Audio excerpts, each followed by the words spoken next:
Барлықтарыңызға қайырлы күн, құрметті қыздар. Бүгін сіздермен үй жағдайында асқабақтан және картошка езбесінен пирожки дайындап үйренетін боламыз. Жұмсақ, бір жасағаннан-ақ шығатын пирожкилер.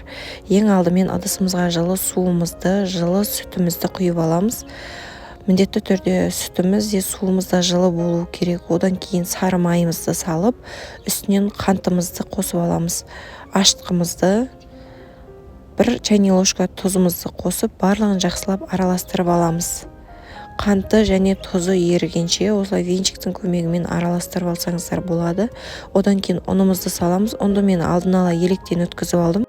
Ұнды міндетті түрде барлық тағамдарға қолданатын кезде електен өткізіп қолданған дұрыс. Сонда өте жақсы көтеріліп, арасында ешқандай түйіршіктері болмайды.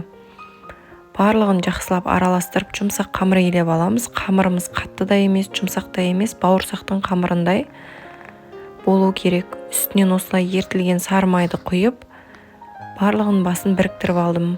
Егер сіздер сары май қолданбасаңыздар, ұнмен де осылай басын біріктіріп алуларыңызға болады.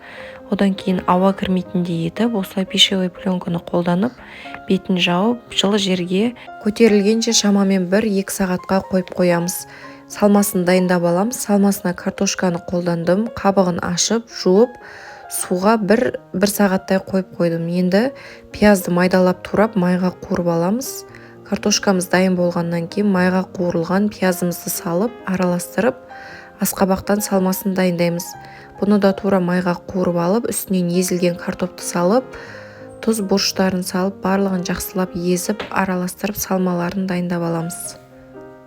Салмасы дайын болғаннан кейін қамырымызды ашып, көріп тұрғандарыңыздай жақсы болып көтерілген. Үстінен басып осылай ыдысымыздан бөліп аламыз. Ұн сеуіп, қамырымызды 2-ге бөліп аламыз. Менен осы қамырдан 20 штук домалақ қамырлар шықты. Барлығын домалақтабағаннан кейін 15 минуттай қамырымыз көтерілгенше қойып қоямыз. Қамырымыз дайын болғаннан кейін осылай ұнға батырып отырып, қатты қалың да емес, жұқа да емес, видеода көріп тұрғандарыңыздай етіп жайып, салмаларын салып аламыз. Мен асқабақтан салынған салмасын духовкаға салып пісіріп алдым. 2 басын осылай жақсылап біріктіріп, бастарын шымшып, ашылып кетпейтіндей етіп, басын біріктіріп аласыздар. Духовкаға салған кезде аралары ашылып кетуі мүмкін. Сол үшін басын жақсылап біріктіргендеріңіз дұрыс. Асқабақтың орнына капустадан да кез келген нәрседен салмасын алмастырып істей берулеріңізге болады. Өте дәмді болып шығады асқабақтан. Ең бастысы қуырып алғандарыңыз дұрыс. Жұмыртқаны жағып, духовкаға 45 минуттай қойып аламыз. Одан соң картоптан да дәл солай дайындаймыз. Басын біріктіріп, жақсылап майға сағанда ашылып кетпес үшін.